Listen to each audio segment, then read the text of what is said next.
Hey guys, welcome back. So here we are discussing a few things about the manual cutout. In this video of ME engines, we are going to learn about manual cutout list. On what all conditions that a cutout in main engine happens, what kind of cutouts we are talking about, what will happen if this cutout happens, how are we going to take over controls and all those stuffs.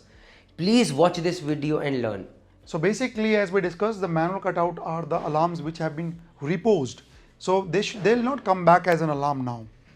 Okay, so if you see here, over here we see only one cutout in the manual cutout list. So chief engineer has manually cut this alarm out.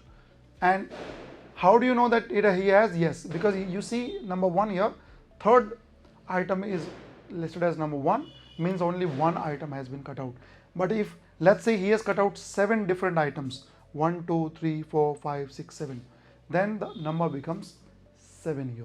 So this third digit will tell you how many alarms have been cut out, means they will not come. Even if there is a hydraulic leakage, there will not be an alarm.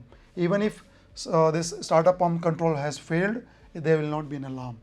Okay, what you need to understand is they will have repercussions, but there will not be an alarm. Meaning, if let's say a leakage happens and because of that something bad is going to happen, or let's say blower controller has got failed.